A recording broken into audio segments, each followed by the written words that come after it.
going to go over now how to take a laptop apart. Now, I've taken apart many laptops, and though they differ from model to model, they seem to follow a general theme, and I'm going to go through my procedure for what I believe is the most efficient way to get the laptops apart. And this applies mainly if you have to get down to the motherboard level. The first thing I do is I pull the battery out. You don't want to have any charge in the laptop when you're working on it. Second, I'll start pulling out components one by one. Components that I can get to easily and that will be able to be removed so they're not connected to the motherboard, like the CD drive,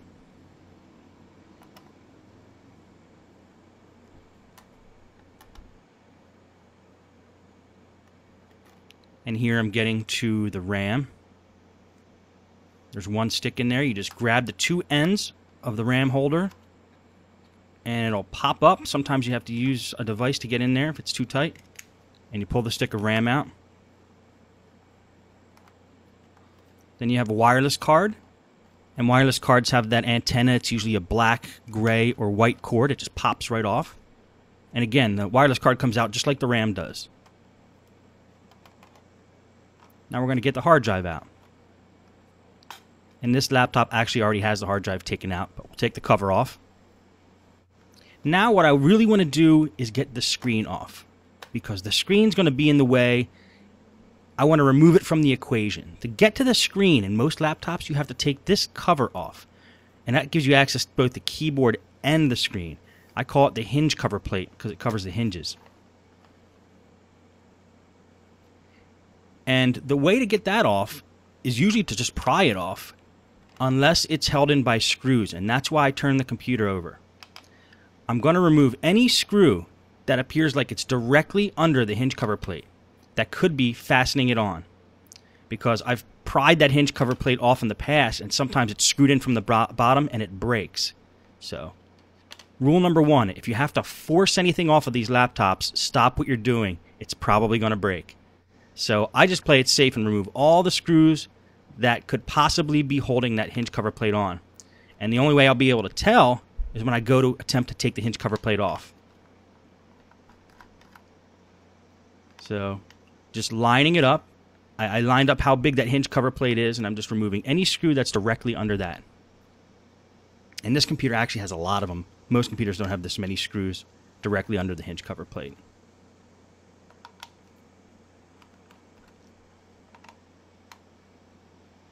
And that looks like all of them that could possibly be holding it in.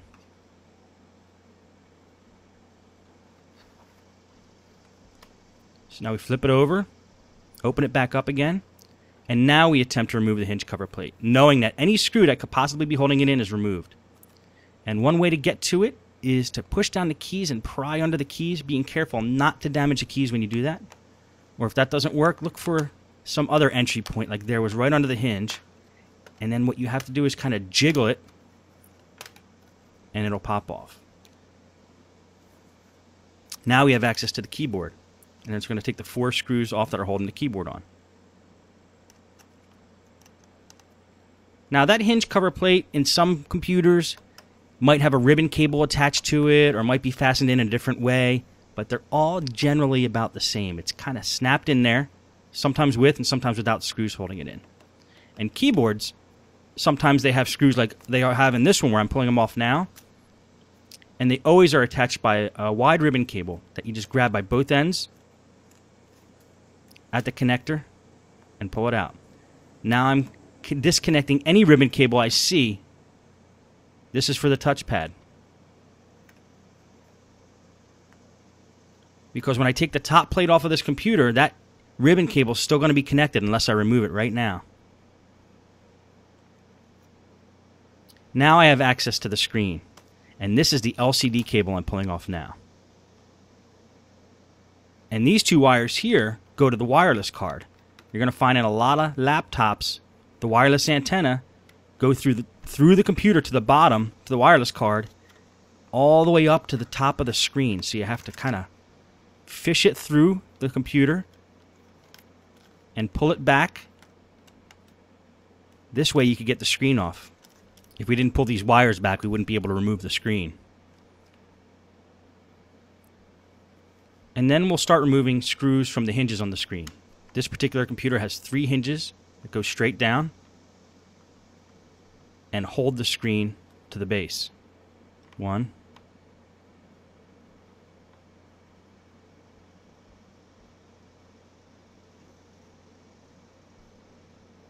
And they're on pretty tight, which is a good thing. You want these screws to be tight on a computer because these are the ones that are holding the screen on. You don't want the screen to be flapping around. And then we'll pull the screws out of the other side. Now, if you'll notice what I'm doing with the screws after I'm taking them out of the computer, I'm putting them loosely in certain piles so I remember where they go. And we're going to talk more about this at the very end of this video, so don't get too hung up on wondering what screws go back into the computer and what positions. We will address that because that's definitely a big question.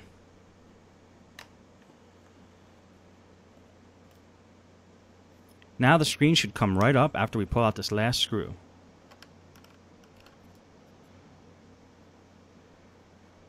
The screen pops right out. Now our objective is to remove the top part of the case from the bottom part of the case so we can get to the motherboard. So let's get that ribbon cable unattached.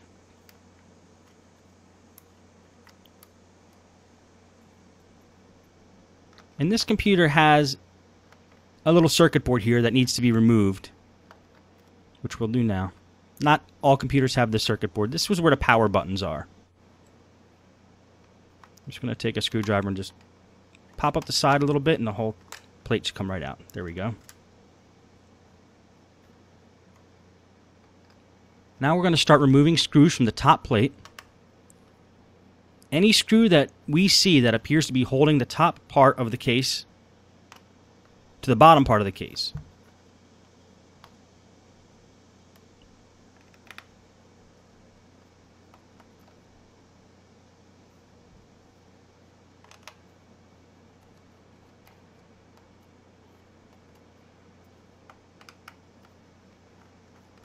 And we're going to do our best to find every one. And we'll know if we missed one because the cases won't come apart. And now we want to turn it over and remove any other screw that appears to be holding the 2 cases together.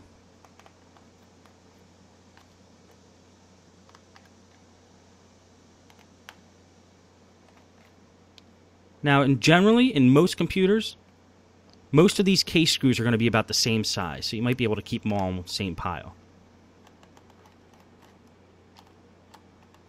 And you'll see in the case study videos, some laptops have markings next to each screw hole that tells you the size of screw that goes in there, and that makes it really easy for us. This computer doesn't, so we'll have to keep track of the screws with a system. And when it looks like you have all the screws out, try to pry the 2 cases apart. I don't have long nails, but I generally like to use my fingernail and kind of go along the edge.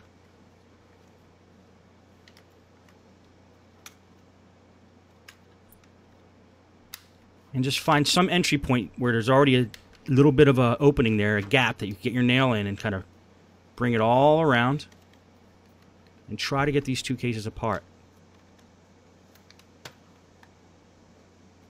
Remember, don't force anything. And it looks like this is being held in by something, so let's check for screws. And yes, I forgot 1 screw on the top part of the case. Let's see what happens once we get that out. It's coming apart much easier now. So, I'm glad that was in the video because I want you guys to know if it looks like it's not coming apart easy, there's probably a screw holding it in somewhere that you missed. Now we have access to the motherboard here.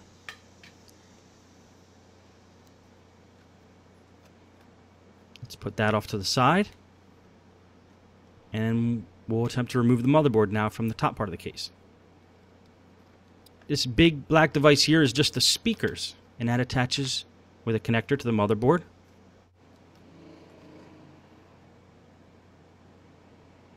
Now, certain screws on the motherboard are labeled, and that's what I'm pointing to now. They have letters next to them.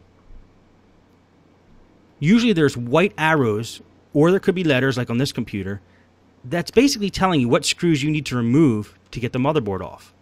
The motherboard has many screws if you look at it from the top, but you only need to take a few of them off to get the motherboard off. And it's usually marked on the motherboard by white arrows.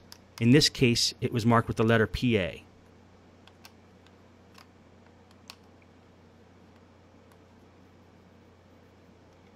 Now this little piece here is just an extension for the battery.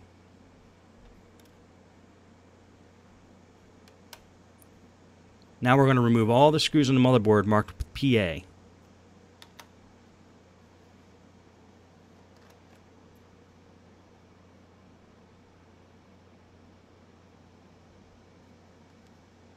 And when it looks like we have them all, try to pull the motherboard out of the case, gently.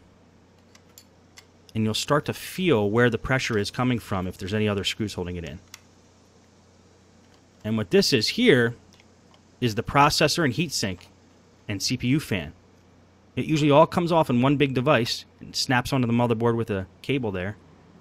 And if you notice those numbers, 1, 2, 3, right next to the screw holes, that's usually an indicator, and it will be on most laptops, an indicator of what screws hold in the heatsink over the processor, so you don't tighten them all down the wrong way. It actually is a guide. It helps you as a guide.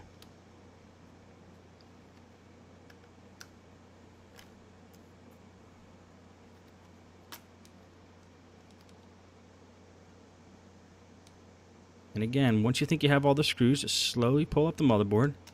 And you'll start to feel it if you missed one. And this should be the last one there. And just kind of jiggle it until it starts to come loose.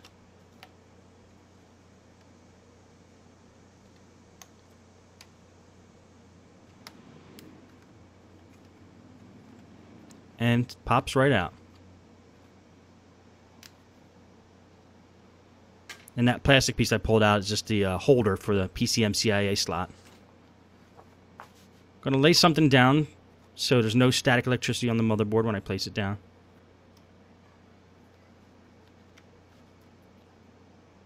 That's just an adapter that I pulled off there for the power jack. And let's clean it while we have it out. I always take the opportunity to clean the pieces when I get them out. And I use the paintbrushes for this. You're not going to have too many chances with these laptops where you're going to get down to motherboard level, so take advantage of it while you can and make sure you get it all clean.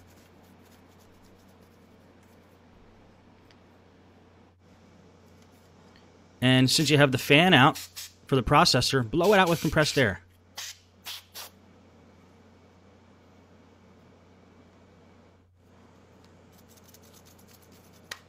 Now let's take the bottom part of the case and clean that off as well.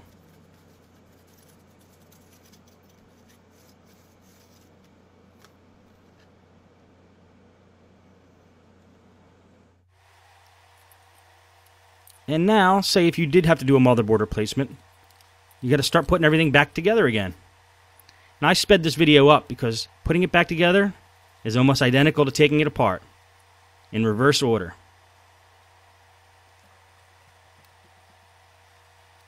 Put that power adapter back on.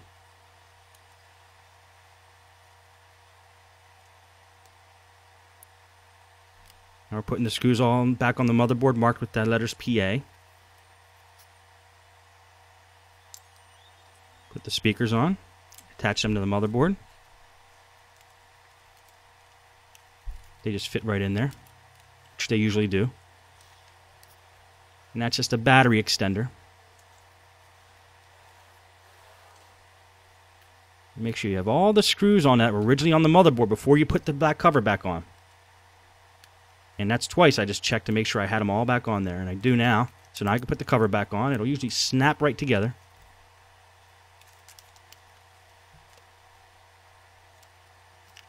And now start putting the screws back in.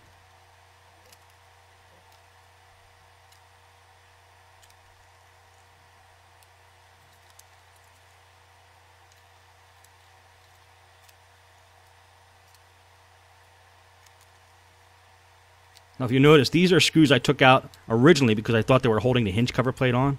But since they're not, I can put them back on now. And then I'll put all the screws back on the top plate, or top part of the case.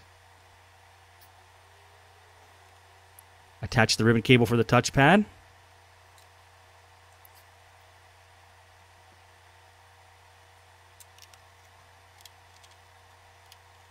Looks like I put the wrong size screw in there, so I'm going to take a couple out and put them all back in.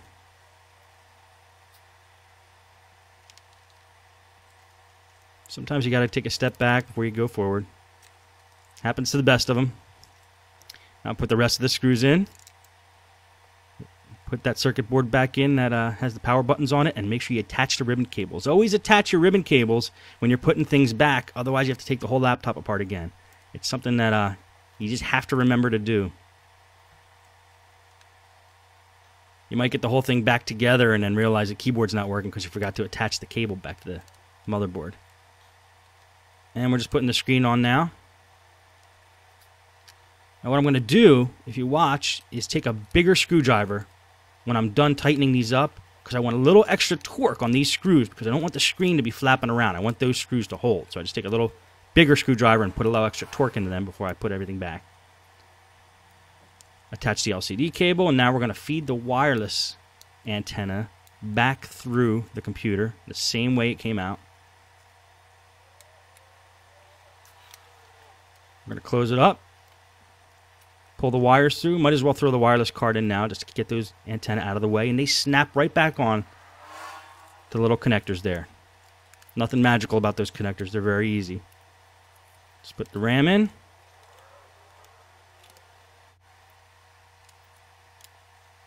Put some remaining screws back on the bottom of the case here. Okay, let's throw the keyboard in. Attach it to the motherboard with the ribbon connector.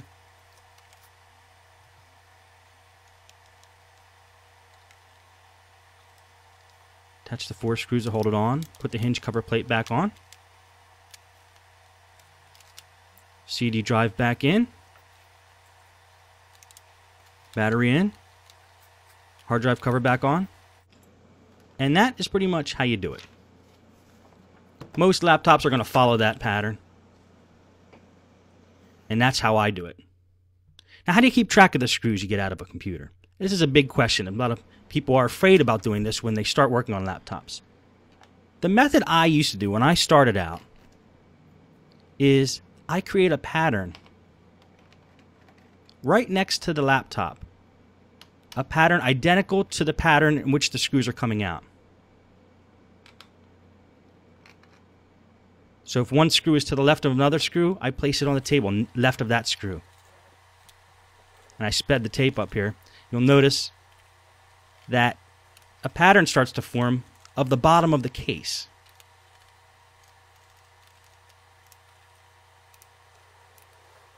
And now I know where each screw goes when I go to put them back. Some people use containers. And they'll say, every screw I take out of the bottom case, I'm going to put in container number 1. So I know that all the screws in container number 1 are used for the bottom case.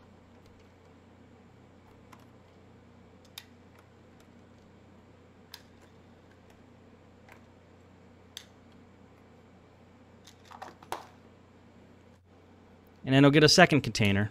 And this will be for maybe screws on the top part of the case, or screws holding the keyboard or the screen on.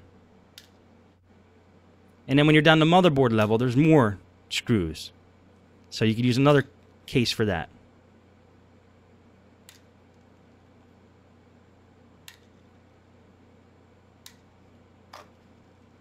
And that's one way to track what screws go where. I've seen people take plastic bags and lay them down in layers. Anything on the bottom layer goes into that bag. Keyboard layer goes in that bag. The top layer goes in that bag. The motherboard layer goes in that bag. And they layer them on top of each other so they know the order in which they go back. And I've had one listener tell me he creates a diagram of the actual laptop and draws the screw holes in the diagram. And then when he takes each screw out, he just puts it in the picture of the screw hole that he drew, which I think is a pretty clever idea. And same with the motherboard.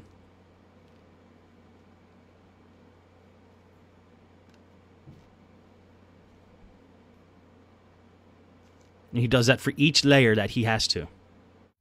Well, that's pretty much all you need to know for now. If you watch the case study videos, you'll see some of these techniques to put in action, and I think then you'll be ready to do it yourself. Good luck.